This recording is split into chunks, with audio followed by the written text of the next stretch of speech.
everyone, Hello! and welcome to Kirsty and Bryony's Comfort Zone. I am Kirsty.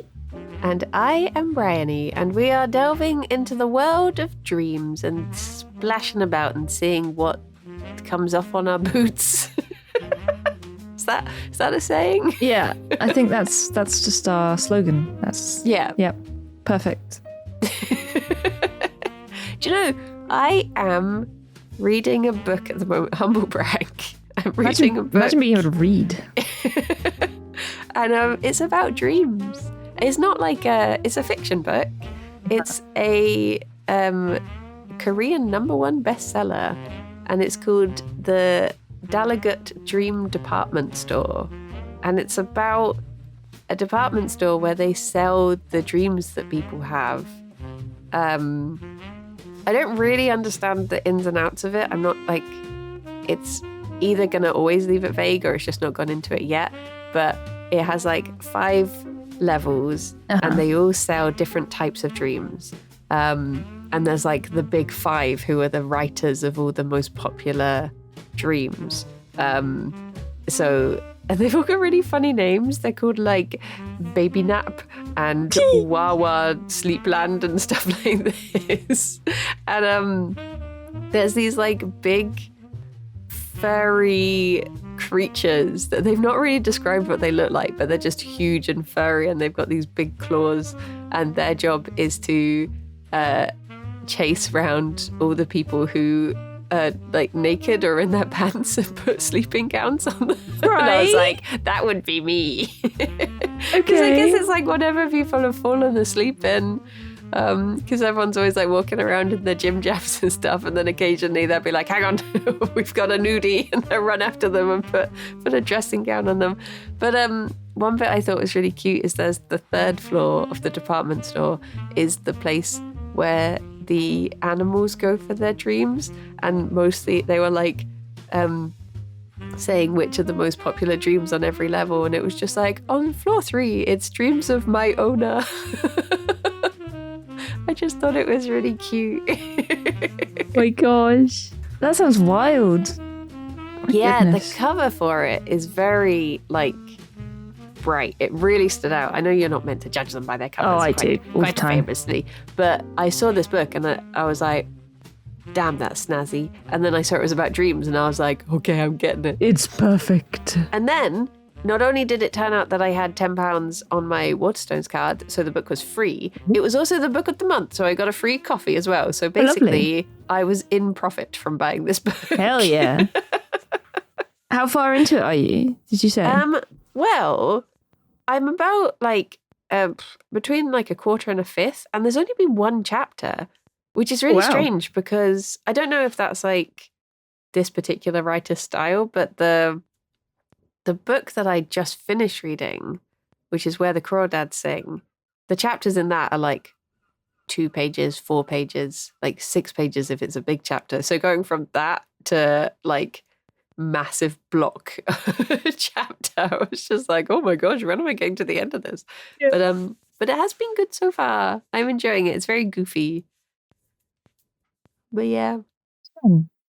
And I'm doing my research whilst I do it. But it's sort of interesting, like, the things it'll say about, like, they have this eyelid monitor where they see if they're, like, regular customers. They're like, oh, I can tell they're getting sleepy. They're about to come in and get one of these, like... It doesn't say how you pay for dreams. Mm-hmm. So that there's a lot of it that's being left very ambiguous. Maybe they're free. Dreams for everyone. They have, like... This dream is like half price today or something, and I'm just like, but what is the price? But maybe that'll be the twist at the end. Yeah, it'll turn into like a horror book. It'll be something really weird, something scary.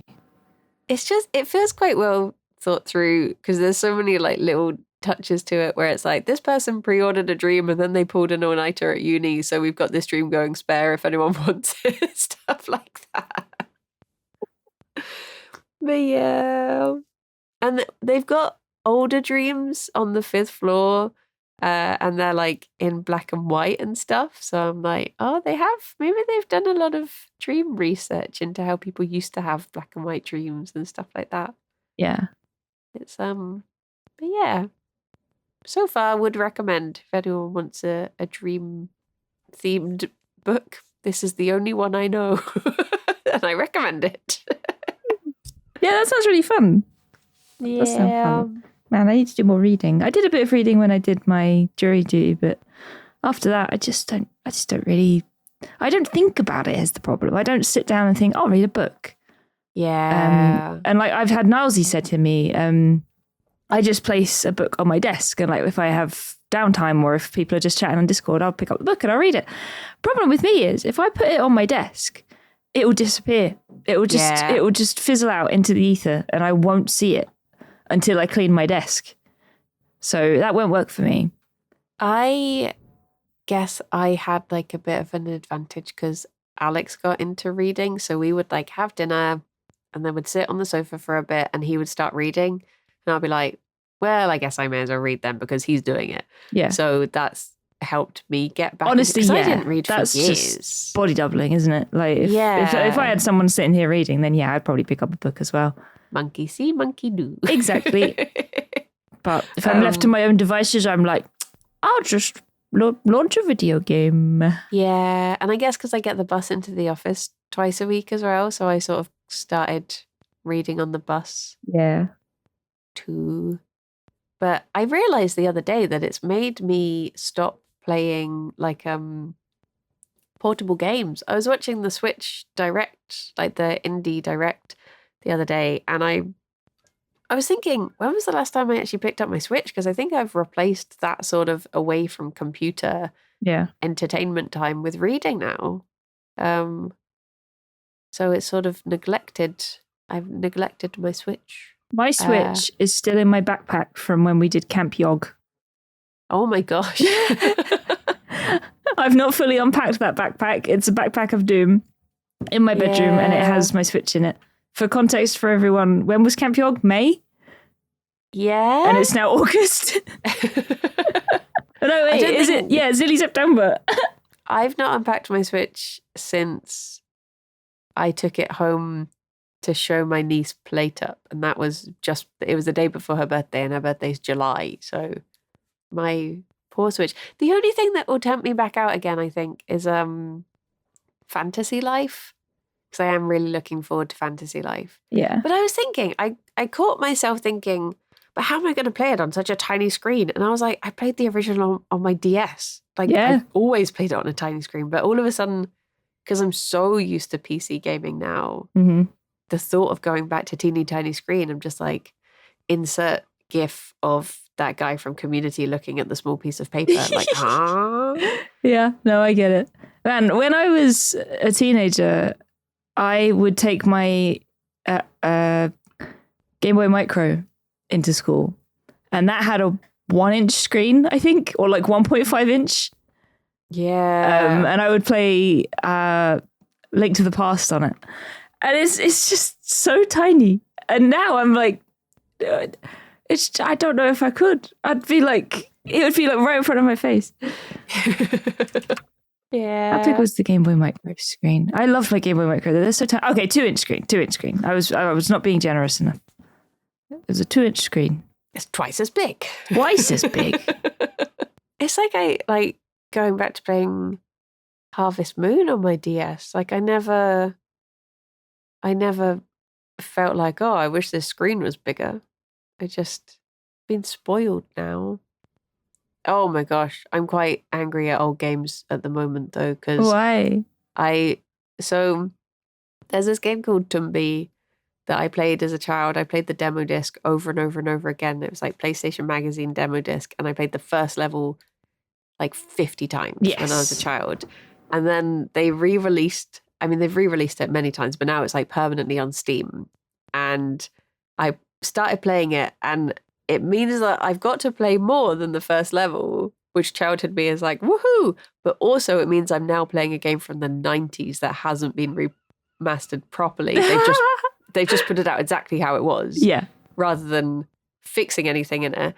And it has that like 90s game logic where no hand-holding, just it's stuff like there's an invisible block that stops you getting through to this next map. Not like a door with a sign on it saying, talk to this guy, he's got the key, or like, gone fishing, signed Clancy or something. It's like it's invisible. You just can't get through to the next map. And you're meant to go and talk to this guy that you talked to once before who made you juice. Nothing to do with this place. It's just like, well, of course you have to go and talk to that man to get into this village. Like, would you not know that? And like, there's another bit where there's a fire that you have to put out. Now, what do? Do you use the bucket of water that you collected? No. You have to go to a different map and smash 15 eggs to put the fire out, of course. And you're just like, why? Who made this? Did they just throw darts at a board and be like, well, that's connected to that. Who cares? Okay, that's lunch. And now I've soft-locked myself out. Oh, God. Because silly me, when I got the quest called Monster Hunter, decided to go and kill the monster. When actually, you're meant to wait until 2 areas 50 quests down the line, because one of those needs an item that the monster drops and only drops if you've started that quest. Jesus Christ. So now I can't continue anymore. And I'm just like... You've actually soft-locked yourself? Yeah, because I did a quest when it told me to do a quest. And it's just like, well, no, obviously you have to wait. You shouldn't have done it then. Yeah. Why would you be so silly? Yeah. Oh, I'm just like, the only way you can really play those sorts of games is just step-by-step walkthrough. And I'm like, are you really playing a game at that point? if you're just, I may as well just watch the walkthrough with I'll just pretend like Maggie Simpson, the controller, and pretend I'm playing along. Yeah, literally. Man, I've been replaying Tales of Symphonia, which is my favourite game of all time. And sort of similarly, it's a janky 2004 JRPG. It's glitchy as hell. I'm playing on the GameCube version because all of the ports are awful and crash all the time and have terrible bugs. And even so, I'm still having all these awful bugs. But I'm having the best time. I love it so much. The thing is, like, I'm so familiar with the game. I'm like, right, okay, I need to go here now, I need to go here now, I need to go here now. And I'm like, right, I should be able to activate this side quest right now. So I'm just going to quickly Google, yep, that's right, I need to go here. I've done this before, blah, blah, blah, blah, blah. And I know every single part of the game, step by step, beat for beat. And it's like a 70-hour JRPG. Oh my God. And I'm like, yep, I know all of this, completely off by heart. I'm doing this side quest now, I need to go and do this, and then I can get everyone alternate costumes, blah, blah, blah, blah, blah, blah, blah, blah. And oh my God, I'm having the best time. I love it so much. Every night, everyone's hanging out on Discord. They're like, Kirsty, are you okay? I'm like, yep. I'm having a great time. I'm just sitting here playing my RPG in silence. Oh, I love it so much. So, my favorite game. I'm a bit like that with the first Spyro because I just played that so much. It was literally like my like happy place as a kid. If something annoyed me, I would just like march into the room, sit down, and start playing Spyro again. Just saying, I'm going back there. But yeah, I never played much of Spyro 1. I played Spyro 2 a lot more, and 3, but 1 always sort of slipped me by. I loved the first one so much, and then I think I tried playing one. I got one on my not Switch, DS. Oh God, yeah. I feel like any that aren't 1, 2, or 3 were bad. Yeah, and I hated it. And from then on, I was like, I'm not playing any game other than Spyro 1. And it wasn't until the Reignited ones came out. Yeah. And I played through. I was like, fine, I guess I've got 2 and 3 now, so I'll give them a go. And I did enjoy them. 2 and 3 are super duper. Apart from 3 bugged out. Uh-oh. And there's a guy who was meant to... Basically, it is his technically my fault. But he said, like, follow me and I'll show you to the egg. But I could see a platform and I was like, I'll forget to go out there if I don't do that now. So I'll just quickly do that now. And then when I came back round, he wouldn't show me to the egg. And it just meant that it's...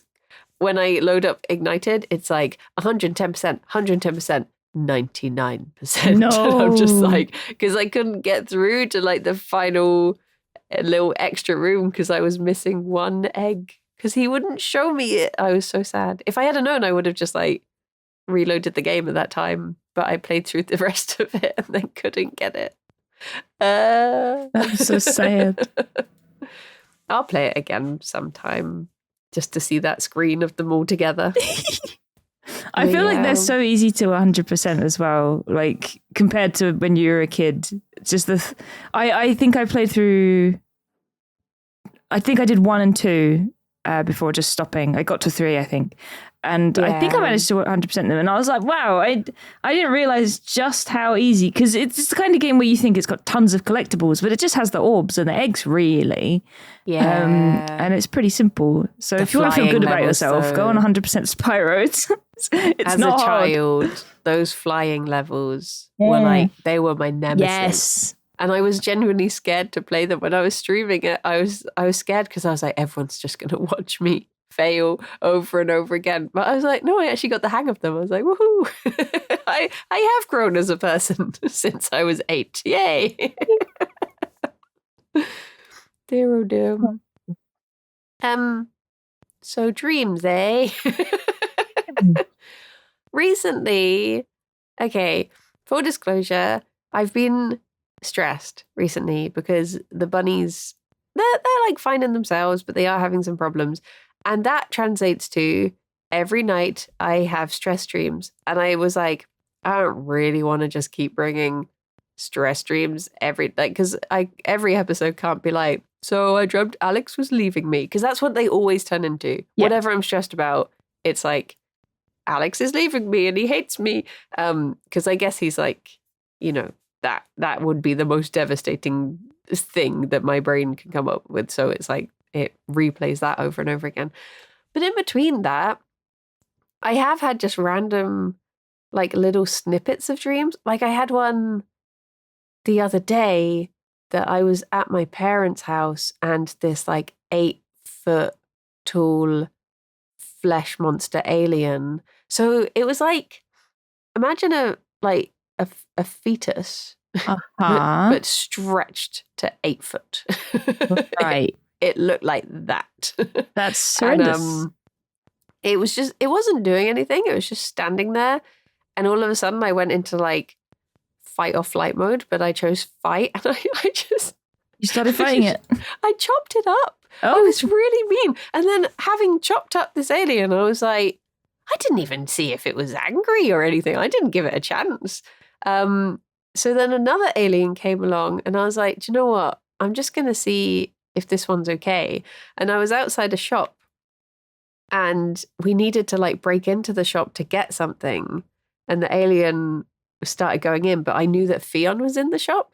And I was like, oh my gosh, that alien, if it touches a single hair on her fluffy little head, I'm chopping it up as well. And the alien came out and it was just like, it had this funny little voice. And it was just like, I have met your bunny. And I was like, yeah, and it was like, I have assessed everything there is to know about bunnies and I love them and I will protect them. And I was just like, oh my gosh, the aliens are good. Yeah. And then we went off to this place that turned out was from an episode of Friends. And we had tricked all of the stars of Friends to meet up and have a reunion. And I was just watching them hanging out and meeting each other again. That was the end of the dream. Oh, there you go. So that was one of my non-stress dreams that I had. And I had one the other night that I was just talking to Ben. That was it. And I wasn't listening to a word he said because all I could think was, should I ask him if he minds being known as Tom and Ben and not just Ben? Would you like us to introduce you, Ben? Oh, you can just call me Tom and Ben. Just Tom and Ben. Yeah. I'm Ben of Tom and Ben. And then I remember thinking like, I guess like I'm Kirsty and Briny and he's Tom and Ben. So we're just, we're not really people, Ben and I. And then he reached up for something and almost knocked over a glass and I caught the glass just in time and he was like, oh, and I was like, and then I woke up. And during the stream, I don't remember a single word that Ben said, and he was talking the entire time. Oh, then wait. Oh my gosh. It's like the difference between when someone smashes a glass in a restaurant in like Italy versus the UK. We're like, whoa. I saw a TikTok the other day. I think it was an American girl. She was like, can anyone explain to me why all English lads, they walk into a room and they just start going, whoa, whoa. Whoa. Hey. That reminds me, I have tuned in so hard to me not being able to say the letter L, and I'm really making a conscious effort to de-Essex my accent now. Why? Just keep it. I was doing a stream the other day and I was like, so yeah, there was this girl. And I was like, no, girl. There was a girl. No, there wasn't. There was a girl. This Don't girl, let people dull your sparkle. My Essex sparkle. Yeah. I'm not even from Essex. You're not even from Essex. Family from Essex. From Leighton, or should we say Leighton? Waiton. Because there's no L. But I have brought an actual dream today. Nice. Those are just the little bits and bobs that I remember in between, the devastating abandonment. But I don't know what this one's about. I don't remember. So maybe it starts off with sobbing. It might, so yeah. Alex left me. There's only one way to find out. Should we dive on in? Let's do it. Okay, here we go. All right. 3, 2, 1, go. I had a dream that I was at this bar and I looked down and there were blueberries on the bar. And then I was like, where are these coming from? And I was trying to scoop them up, but they kept falling everywhere. And then I went outside and there were just a pond that had loads of blueberries in it. There were just blueberries everywhere. And there was this massive dog, like a big Great Dane, but it was more of like a bloodhound. It was like a big black sturdy dog. There was another dog there as well, but it was smaller, and I was trying to cuddle the big dog. And then I went outside, saw the pond, and then I carried on down to this other place. Oh no, wait, before that, me and the group of people that were at the bar were trying to catch the train. So we went into this little waiting area. And all of a sudden I realised I was naked. And I was trying to I was like, I can't get on the train naked. So I was trying to cover myself with this bedding sheet that was covered in lemons. And then everyone was running and jumping across to the other platform because the train turned up.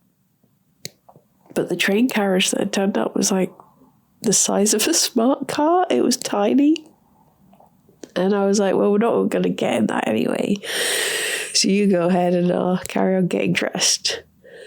But then the dream cut to being at this cereal bar. But I was sat around it and I think we were going to record a podcast. We all had these mics in front of us. I remember Trot was there. And Mark was sat up these stairs at the head of all of this, and this lady was kicking off about something. So I went round to talk to her, and I was like, if he does it again, just say, so you have chosen death, and then let Mark deal with them. But all the time I was trying to say it, I was wearing this baseball cap that just kept on pushing my face down. I couldn't look up. And then I was checking all of the mics were set to record. And then I walked back around and sat down. And I was like, hang on, I'm asleep. I don't want to record a podcast. And I woke up. The end. Bye-bye. Wow. I see how it is. Oh no. Oh boy. No. Oh no. I want to record this podcast. Just not my cereal bar dream podcast. I looked up a couple of little things. I have 2 dream books, and one of them has very short and snappy meanings to things. It's like more like a dictionary, like a very concise one. So microphone in here just says, verbalize your needs and feelings loudly, clearly, to be heard and understood, or not speaking up for yourself. Oh. I think half the time with you, it's the latter. You're too polite. Yeah. So It do be like that. you need to be less polite. And then nude was in here. Totally open and exposed, not hiding who or what you are. Good symbology. I was trying to hide it though. I was trying to cover the heck up. You were actually trying to hide it this time. Yeah. Makes a change. Yeah, it is weird that I wasn't, because usually I'm just like, what do you know? Yeah. Whereas in this, I was like, I can't get on the train naked. Don't be ridiculous. Outrageous. Well, that paired with the microphone thing of, not speaking up for yourself, like you're covering up your open and exposed body and hiding who and what you are. And then you don't want to talk into the microphone. You're not expressing your feelings. It's just all hiding yourself. Stop it. I wonder. Okay, I'm whipping them out now. Here we go. My plan worked. I wonder if this was to do with, because this would have been like the day after I recorded, I did a mystery quest, and I felt very, some recording, like, I think it's often a thing with like TTRPGs where sometimes you gel with a character, you do really good, you feel like, I was entertaining, and I did good. Whereas I just happened to have one of those ones where I was like, I felt like I didn't really contribute very much. Yeah. And I think it must have probably just been about that the microphones were there, but I was just thinking like, there was stuff that in the break I was saying to Ben, I was like, I almost said this when this happened. And he was like, that's really funny. You should have said it. And I just kept on holding back because I kept on second guessing myself and being like I get that thing as well where, where you worry that you're interrupting people or you're talking too much and that makes me hold back a lot. So I guess, that was me. Yeah, no, I totally understand that. I struggle with that just in regular TTRPGs, let alone ones that are recorded and put on YouTube for everyone to see. Yeah. When I did Mystery Quest, I didn't roll a dice until the last encounter, like the very end of the game. I rolled the dice, which did a thing and like made everyone laugh. But besides that, I didn't roll a single dice. Just because I didn't really want to speak up and talk over people. And it was my first time recording with them. And I had driven down to Bristol that morning, so I was quite tired. And I was very similarly to you. I came away from that thinking, God, I really had minimal game impact there. I didn't do anything. I was just there enjoying everyone else. Yeah, like sometimes I get that thing and I know it's terrible and you shouldn't do it and you can't live this way as a creator. But if you're with people that you think, I don't want all the comments to be like, oh, I wish you had a pipe down. I wanted to hear, Ben more, or, insert creator who is preferred to you more. Like, and it's just like, I guess I let that get into my head a bit. And I think like, oh, I should, people are here to see other people. I should, I should wallflower a bit more, so that they can enjoy the people they're here to see and stuff. And I guess like it's still very strange to me if I ever see someone say like, oh, you're my favorite streamer, and I'm just like, really? Have you seen all the streamers? There's thousands of them. You should check them out. Why? Heighten your standards. Don't watch me. Like, what are you doing? Yeah, no, I get it. It's always just a sense of surprise. It's just like, how come? Have you not watched anyone else? Like. Is this the first Twitch page you've been on? You just stopped? They just opened Twitch and settled on yours, and it's like, this will do. So it's just, I can imagine that with the microphones being there, and I guess the lemon sheet as well, because I guess Tom quite famously wears his very lovely lemon shirt. So maybe that was maybe I was trying to become Tom. Maybe covering myself in lemons. It was a very fruity dream. Is there anything about blueberries? Oh, I can have a look. It might just this book might redirect me to fruit, but I'll have a look. There was like a blueberry bar and then a blueberry filled pond, and there was just so many blueberries. Blue, but I'll go to fruit. This one's quite a small book, so I need to be very accurate and concise. Oh. Fruit.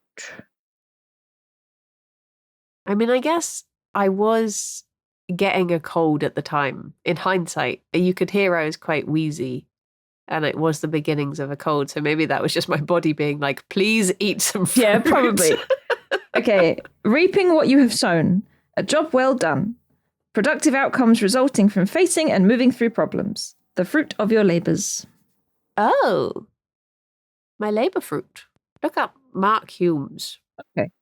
It says, watch High Rollers, 5 o'clock. And listen to our episode. See cover. Depending on context, a protection or a hiding from self and others. Oh no. See, all tracks. You want to hide. Yeah. No, honestly, that makes a lot of sense. Like, it sounds like you've come away from Mystery Quest feeling quite self-conscious. Completely wrongly so, because you're wonderful and people do tune in to watch you as much as you don't believe it. So that's that. Yeah. But I get it. Like I had a similar thing when I did it. Like, you come away because it's like, man, Tom's so good at like running the games, and everyone else is like a regular and they're there quite often. And this is, I've not done it as much, and I'm scared. And what if I didn't do well? And what if people won't like me? Blah blah blah blah blah. And that's just, and I guess like natural, I think, as well. If you're with like quite big personalities as well, yes, it's like it was a real struggle for me when I started doing things like TTT and Gartic Minecraft and all of that stuff. Because I'm not good at the, just powering through and saying what I'm going to say, because obviously it's being recorded anyway and can be edited in a non-overlapping fashion. But I would just do the like, so I, in this one, and then I built, just like as soon as someone else talks, just be like, okay, no, never, nothing. Yeah, no, I mean, I still struggle with that as well. Like, I think we're both the same. Like, I've had, and I've messaged you about this. Like, I've had sessions where I've been talking to people, and it's either you get talked over, and this is nothing against like the creators that you're with. Like, it's just because people are focusing on the game, most of it. Yeah, but you get talked over quite a lot, so you need to be ready to talk and try and sometimes even talk over other people. And then there are other times where there's like a weird silence, and you'll say something and people just don't reply, and you need to have that confidence to just say it again. And I don't. Yeah. I'm just like, okay, I guess everyone's ignoring me. And yeah, it does sort of shake your confidence a little bit. You need to. It's a weird thing, like playing video games with your friends and recording them with content in mind. It's just inherently a strange thing, because it's like, yeah, I could just relax and have a nice time with my friends. And at the end of the day, I think that would make better content. But then sometimes you're like, but I need to be funny. And it's, and that just, like. And I'm really bad for getting in my head and being like, well, I was terrible in that session. I guess that's the last time I ever record any content ever, because I'm never going to be invited back. Yeah. Literally, like, I came away from the recordings this week, which went perfectly fine, I want to say. Like, again, I want to stress that nothing is going wrong in any of these recordings. There's no drama. It's just us being awkward. So I came away from the recordings this week and I was like, everyone hates me. I'm never going to be invited back. I was too quiet. I didn't talk enough. People didn't answer me, so I probably just annoyed everyone. I'm just not gonna. I'm probably shouldn't go back. I shouldn't record ever again. Yeah, and that's just the weird shit that goes through your head. But then the next week will come along, and it's like, yeah, it's fine. It's like poor Rithian. Every week when we pretty much without fail, we do a Kirby Craft stream, and then at like 5:02 on the dot, either Kirsty or I will be like, "I'm sorry, I was so shit today." Yeah, Every single time. Sorry, I was really grumpy today. Neurotypical Rithian never. It's just like, you were fine. Yeah, and literally. there's us two like, I was just the worst. I'm sorry, I was so angry. Yeah. I was so... It's just And like, sometimes, what? here's my secret. Sometimes you don't want to be annoying by saying that, right? So instead I'll open our group chat and I'll go, I love you guys. And that's me being sad. The cat's out of the bag. That's me being self-conscious and sad. Oh my God. Because you don't want to be like, sorry if I was annoying, because that's annoying. Being annoying. That's annoying. It's like the times when you want to like check.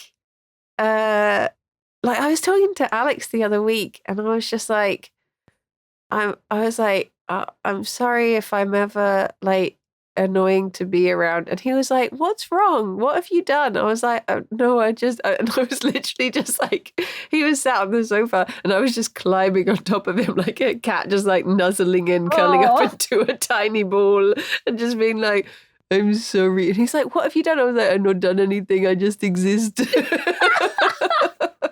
Relatable.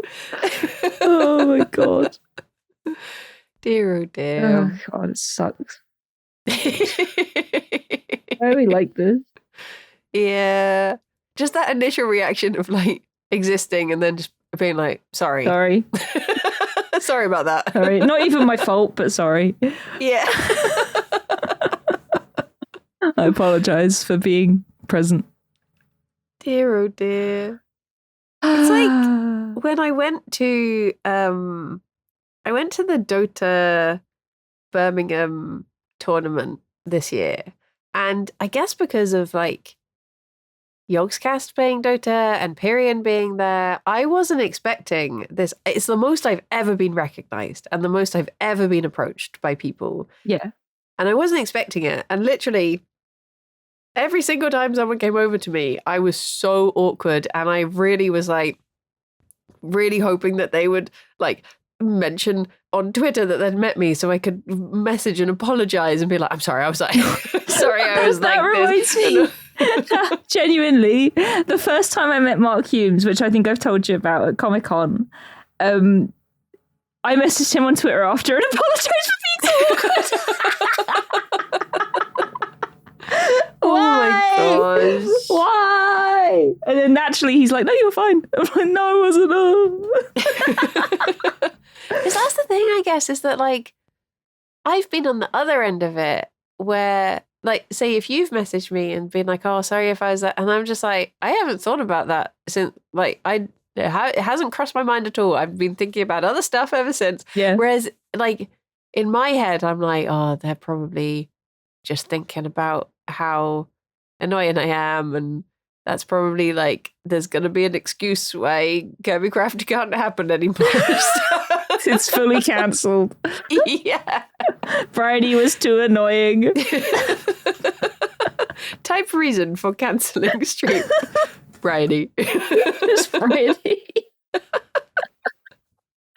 I do like in this dream I don't know why I said it to the lady. My idea of standing up for yourself and being a badass is to say, so you have chosen death. Yeah, I love that. If anyone's ever like being mean to you, trying to mug you, yeah, just say that, it works. So you have chosen death. Oh, but yeah. Yeah. This has just turned into us talking about our insecurities again. Yeah. Every time. This podcast is just weekly therapy. It is really. Yeah. Weekly free therapy. I had a little dream the other day that I remember snippets of. It started with me in a house with my mum. And it was like, do you remember those old scout huts that were like, they were supposed to be temporary, but they never were. It was kind of like that, but a really fancy one. It was in my brain. It was like, this is a temporary building that has been put up as like a short-term housing sort of thing, but it was really modern and really nice. And I was in one with my mum, and she gave me a prom dress. Like I was going to some sort of prom, and it was like a salmony peachy sort of color, and it was, what's the word, like the really thin sort of netting kind of material. What is that called? Like sort of sheer. Yeah, I know what you mean. I can't remember what it's called, but the whole sort of bottom of the dress was kind of like that, like a really classic prom dress sort of thing, and it was quite puffy. And then she did my hair up in like a really weird way. It was like all part down the middle and then up in like weird long buns on either side, and it looked awful. But then I was like, oh, you know, mum did my hair and it was very nice, so it was a nice gesture. It wasn't nice hair, and I'll just keep sticking to it. But as I kept getting ready, the hair started sort of falling out of place. And I went to my mum and I was like, Mum, it's not staying. Like, there's a clip out of place here. It's all just falling down. I said, I'm just going to have to take it out. And she was like, oh, all right. So I took it down and my hair was in like a messy sort of just curls down. And I was like, it's just going to have to stay like that. I can't deal with it now. I've got no time. Then I got into a minibus with a bunch of other people. And at that point, I realized that I was wearing like combat boots and I had my hair down in a mess. And I was still wearing this prom dress, which I really liked. I was having a lovely time in this dress. I thought it was gorgeous. It was very good. And as we were on our way to this prom in this rundown minibus, there was someone sitting to my left who, I think at one point I pressed something on like my thumbnail and it was a new Pokemon game that had come out, but you attached it like a fake nail onto, you know, one of your fingers, and then you could just play on your nail, play Pokemon. Ooh. And I started playing with it, and this person next to me was like, oh, I have one of those too, but they pulled it out and it was like a keyring. So we were like just talking about Pokemon, but in this tiny format. And then eventually we got to this prom, and once I got there, I realized that my dress was garbage. Like, it had a big patch on it. It was really puffy and misshapen. Like, rather than being nice and sleek and sort of flowing down, it was puffy. It had been stitched in the wrong places. It was just off color. My hair was still a mess. I was wearing combat boots, and this dress had a big patch on it that said "My first princess dress," and then it had a big bit of like one side of Velcro as if something was supposed to stick there. And I was like, great. Didn't notice that on the way down. So that's that. So I was sort of standing against the wall trying to hide this awful dress with my messy hair and my combat boots. And everyone's like, oh, are you going to join in? I'm like, no. And I just remember it was sort of in like a, kind of like a park with almost like a cathedral-y, churchy type big building like that, where this party was happening. And I don't really remember much beyond that, but I just remember being really self-conscious. A couple of other things happened that I won't mention, but I did say it to you before the stream.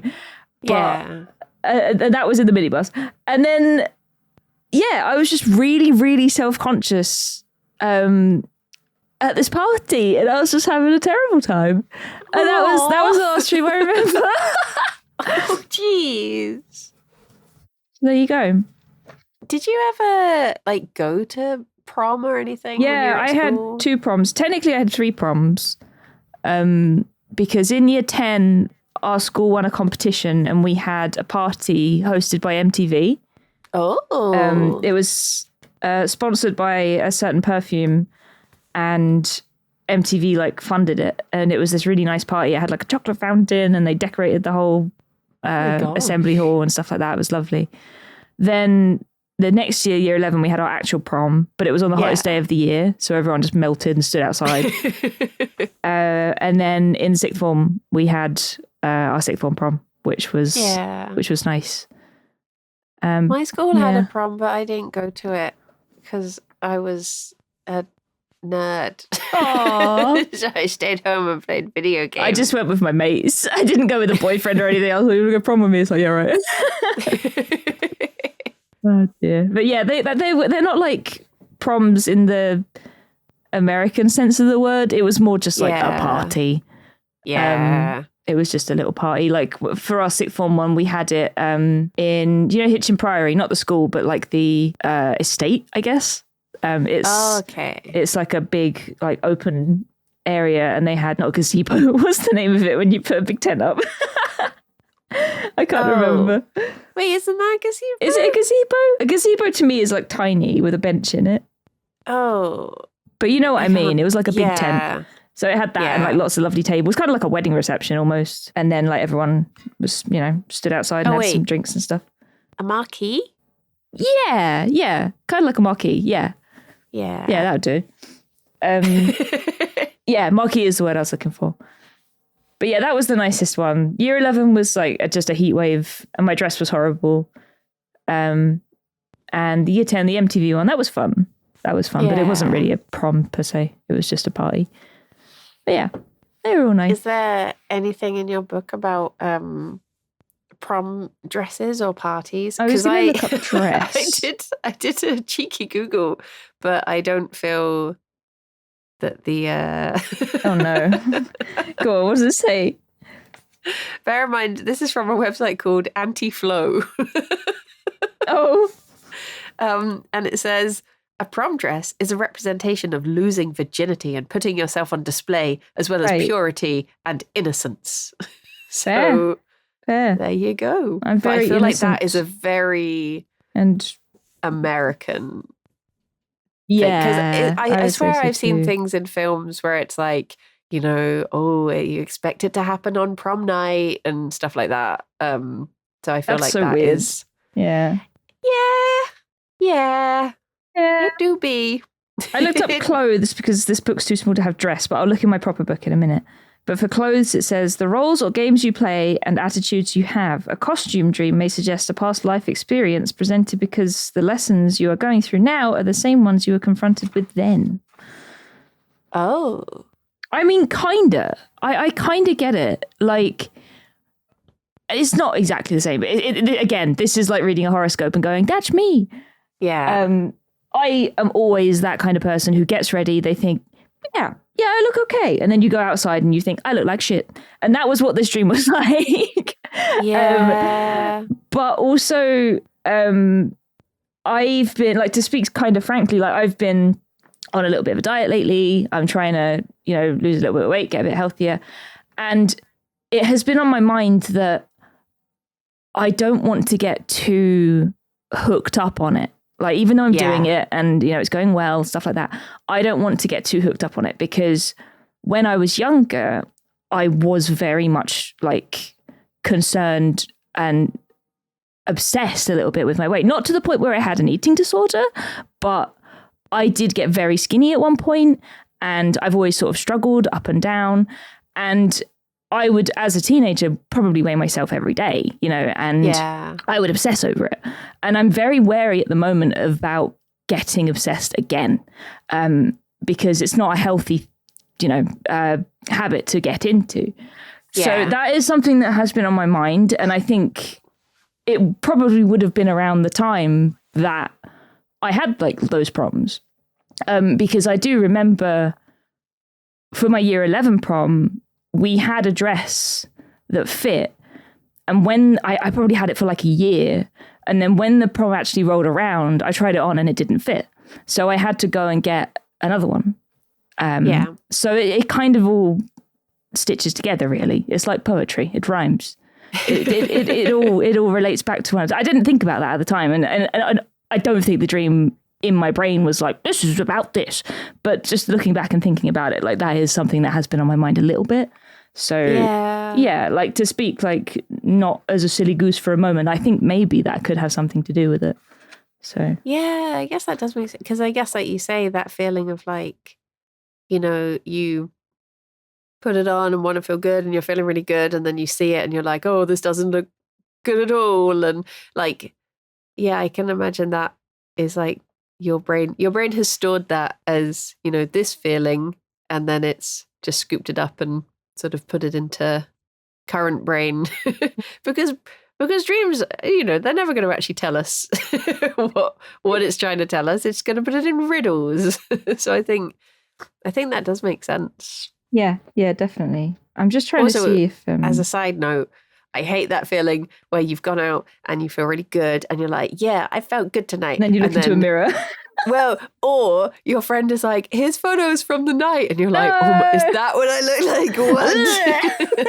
What? Why did no one tell me? Okay, I found...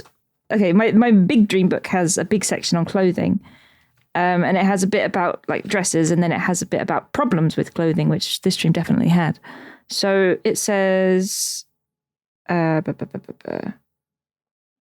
Clothing that is incongruous to the situation might be a comment on your view of your position in society. Have you found your proper place? Are you comfortable with it? Inadequate, wrinkled, or inappropriate clothing that makes you feel uncomfortable or embarrassed indicates that you feel uncomfortable or ill-prepared to fit in with people's expectations. Are you deliberately not conforming to what is expected of you, or are you trying too hard to adopt a certain role? So there you go. That was that. Yeah. To Freudians, tight clothing might... No. It wasn't tight. Okay. Dreamers dressed in shabby clothes, rags, or clothes that have rips and tears may be projecting an image of inferiority or low self-esteem, and the dream may be a warning to build their confidence. That's fair.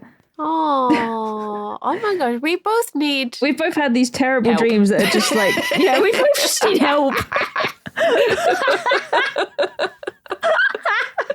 All right, hang on, last bit. Podcast is just a cry for help now. Help, please. Okay, and then there's dress. Featuring a dress or a skirt may suggest a desire for both sexes to express their feminine side. It says if a man or a woman is wearing a dress, so it may be a desire to express your feminine side. Could be a symbol of the mother. No, thank you. Well, then my mum did give it to me, so there you go. Yeah. The colours and length of the skirt will say a lot about what is being done sexually, with sexuality in a social sense. A woman wearing trousers, no. If you're wearing shorts, no. I like the section about shorts. It's like, if you're wearing shorts, blah, blah, blah, blah, blah, blah, blah, blah, blah. And the last sentence is, on the other hand, you may just be longing for the carefree days of a vacation. Oh, you just need a holiday, really. You need a holiday if you're wearing shorts.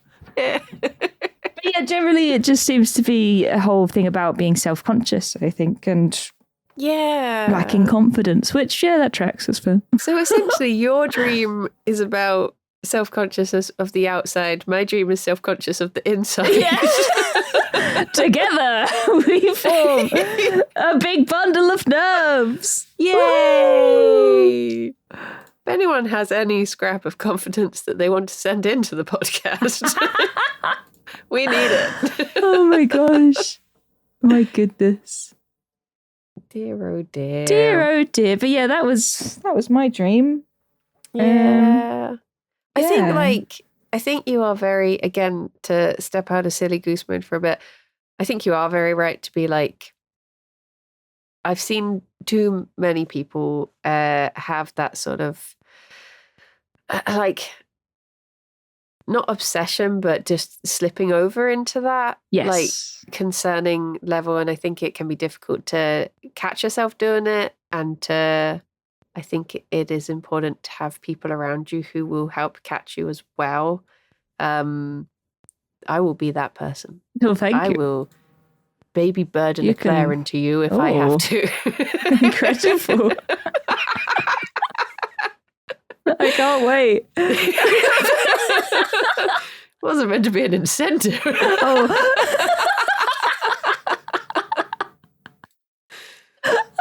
But I think it is very difficult.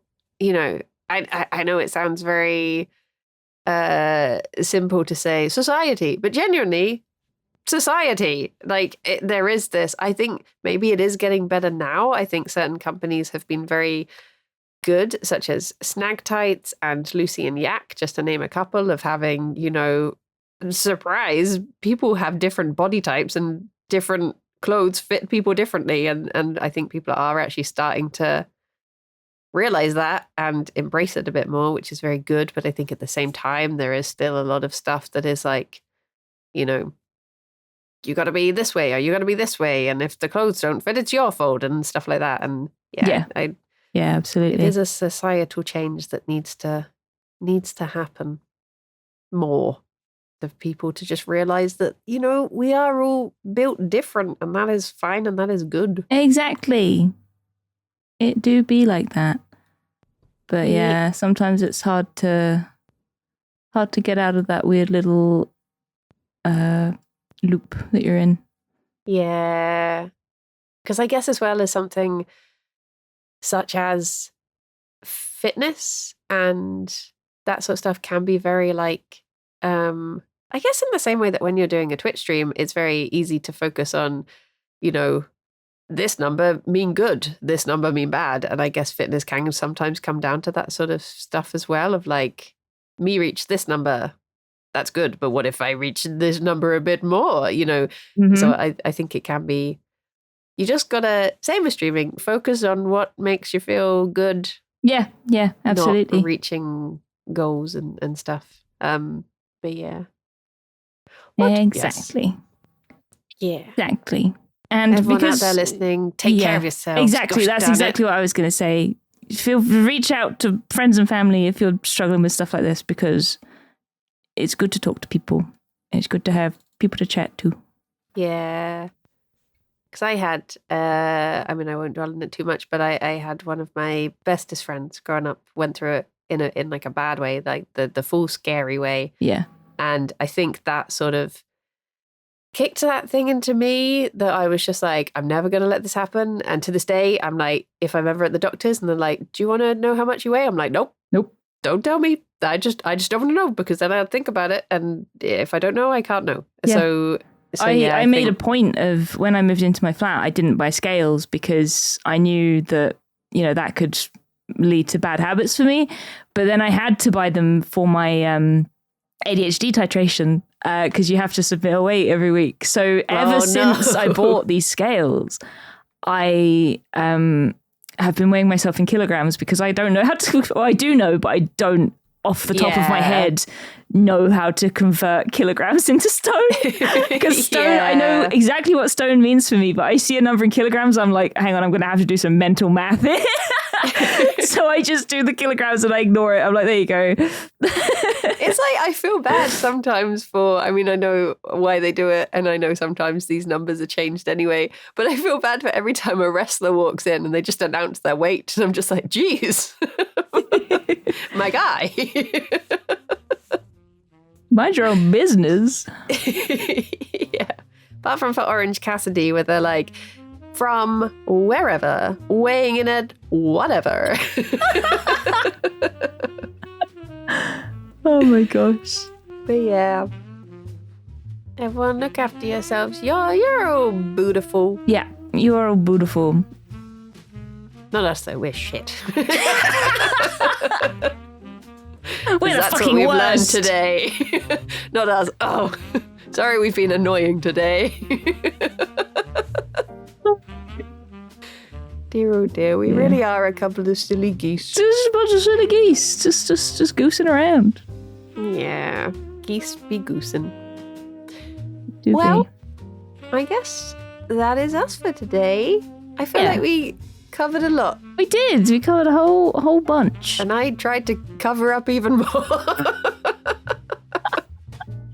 There was a comment on last week's video that made me laugh so much, of someone being like, Bryony had a dream about a green talking armless dog, and yet said the weird thing about the dream is that she had a t-shirt on. It's like, the weird thing is I was clothed. Yes, strange. Can you imagine? Dear oh dear. Well, Kirsty, thank you very much for a very lovely chat. Well, thank you very much for a very lovely chat, my beloved. And everyone, thank you so much for listening. And until next time, bye-bye for now. Bye-bye.